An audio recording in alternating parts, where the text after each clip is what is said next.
I got interested in these antioxidant vitamins many years ago. I had studied oxygen metabolism for years, and when I started to hear about antioxidants, it became rather fascinating. There was a time when I took many of the antioxidants myself and thought I was well ahead of the learning curve.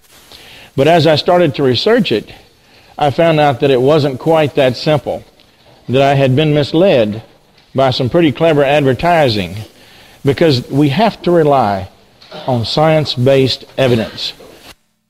Rely on testimonials. We can't rely on the sales pitch of someone who's pretty slick at delivering a sales pitch. It comes down to the scientific data. So over the past years, I put together more recently this book. It's called Death in Small Doses, and it gives you the cautions about the antioxidant vitamins.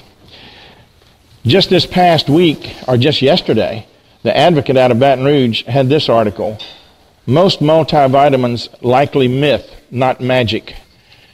And in April of 2010, even the Reader's Digest had a feature article called The Vitamin Scam. Now, there are a couple words in the English language that connote or imply good things. One of those words is vitamins. If it's a vitamin, it must be good for you, right? It's kind of like medicine. If you hear the word medicine, that's got to be good for you. But don't be misled by that. There's over 106,000 deaths a year from adverse reactions to medicines in hospital. If you check the deaths outside the hospital, there's 199,000. I mean, these are incredible numbers when you start to think about it, let alone the over 3 million admissions to the hospital for adverse reactions to medicines. Now, the word drugs doesn't have quite as good a connotation, but you have to be careful of these things that have been implanted in our minds, because they do tend to mislead us. And in looking at these vitamins, I thought, wow, most of the organizations then must support these things. They must recommend them. Let me just read you the top list here of the major medical organizations that do not recommend the antioxidant vitamins. That's vitamins A, vitamin C, and vitamin E.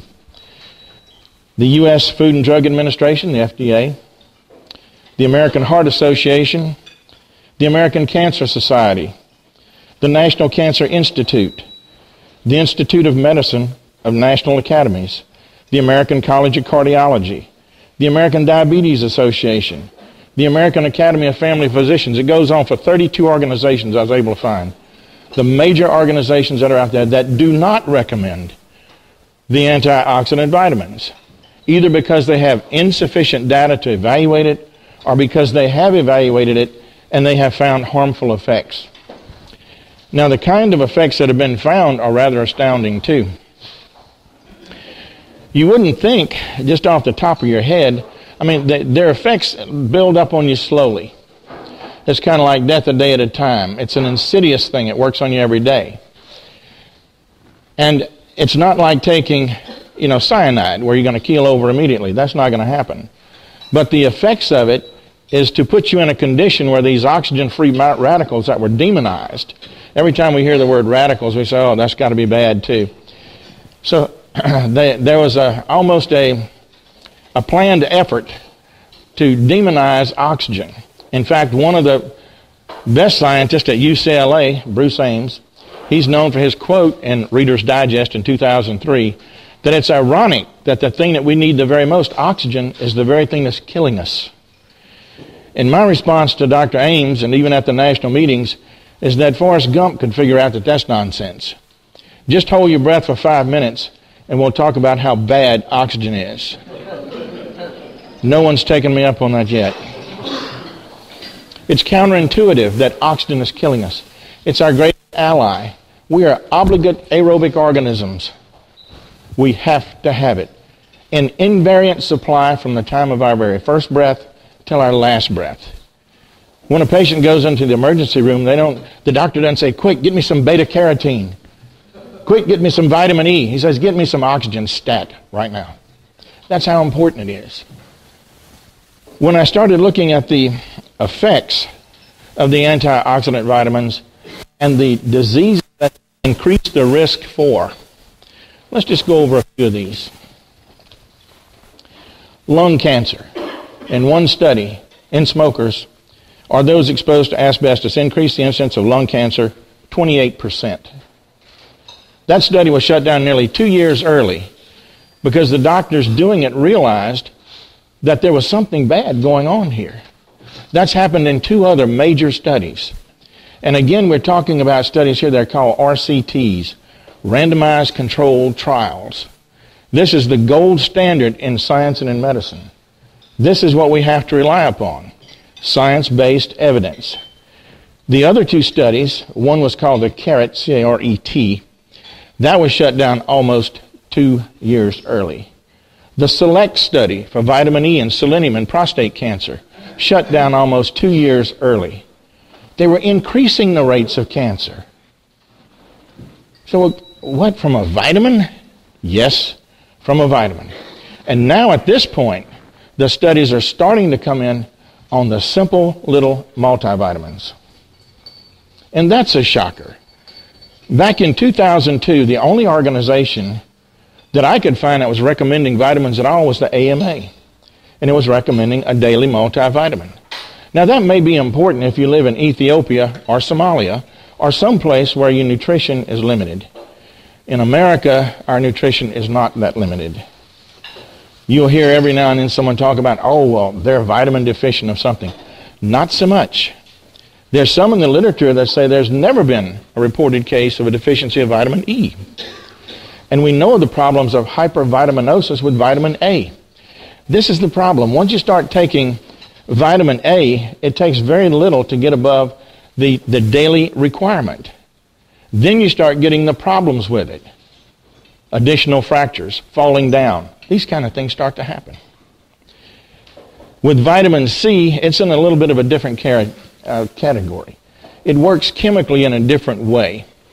And if you get a high enough level of vitamin C, although it is, quote, an antioxidant, and basically that means against oxygen. If you get high enough levels given intravenously, you can get it to help kill cancer. I made a visit a year ago to University of Kansas, and they're giving up to 60 to 70,000 milligrams a day intravenously. And they're finding pretty good results in killing cancer. And Mark Levine with the National Institute of Health is doing the same thing. But how does it work? Not as an antioxidant. It generates hydrogen peroxide. Peroxide's what kills it. If I'm in the laboratory and I have cell cultures growing of cancer cells and I want to kill them, I can kill them pretty effectively with oxidizers, peroxide, bleach, plain old bleach. But see, now pharmaceutical companies have no interest in this. You can't patent them. The profit motive is gone. And I stay pretty tight on the pharmaceutical business because it really comes down to the return to the shareholders. I understand that from a business standpoint. They have to do that. But there's got to be some point and someone who's there not for the profit but for the patient. That's what it's all about, whether there's no profit or not. In other studies, we're showing breast cancer increase, prostate cancer increase, head and neck cancer increase, skin cancer, melanoma, oral premalignant lesions, and the shocker, your overall mortality, your chances of dying. Say, wait a minute, a vitamin's going to kill me? That's what the data's starting to show. With vitamin A, about 17%, beta-carotene, about 7%, and vitamin E, about 6%. Increased risk of dying. And you have to get into the science of this, which we can't do here. You'll all go to sleep on me if we get into the science. But it gets down to when oxygen's taken in from the air. See, it's basically a free radical already. It has 2 unpaired electrons as we breathe it. So there was a thing called the free radical theory, came out in the mid-1950s. And the free radical theory, by Dr. Denham Harmon, says that free radicals are bad for us. And that when we take in oxygen, as we metabolize that oxygen, we generate more free radicals. And that's what's causing all the diseases, including cancer, heart disease, diabetes. There's a list of 100 different diseases they say it's causing. And aging. that is just not holding up at all. I have now accumulated over 245 studies on almost 9 million humans that show that these antioxidant vitamins are either no more effective than a dummy pill, or 77 of those studies are showing harmful side effects, including, as we say, the increased risk of dying. We've been misled. We've been scammed. It's a $27 billion industry now. And it's very difficult to go up against a $27 billion industry. I do my best at it, and we're getting the word out there in some places. But it needs to be done. Somebody has to inform the people. And then it's kind of like, Russian roulette or smoking. I don't advise either one. But if you know the consequences and that's what you want to do, then go ahead and do it. But I sure don't recommend it. So this is what we're coming to now with the way that these studies have been set up.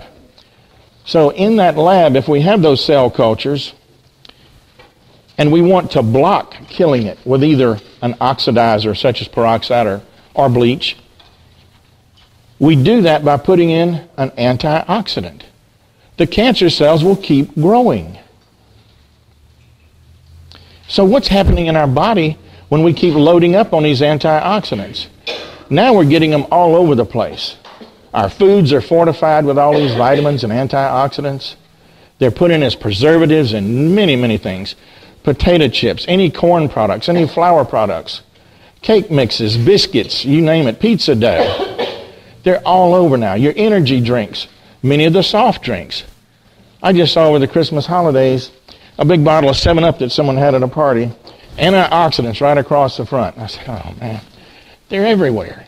You can't turn on your TV without hearing rich in antioxidants.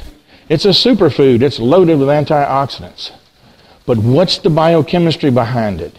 What's the data behind it? It's an antioxidant. It's against oxygen.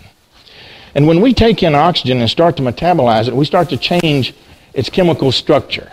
We start to change its electronic structure. And that's when it really becomes good for us. That's how we fight bacteria from infections. If your white cells take in a bacterium, how does it kill it? It doesn't have a little .38 revolver to shoot it with in there. It kills it oxidatively. If we want to clean up all of the effluent coming out of Hammond or Ponchatoula, we run it through oxidation ponds, not through reduction ponds. We can break it down into smaller molecules that are harmless. We can even break down the organophosphates, all these big chemicals. We can break them down oxidatively. We fight fungi oxidatively. Protozoans like malaria oxidatively. Even viruses like HIV/AIDS oxidatively. The HIV virus has a lipid, a fatty coat on it.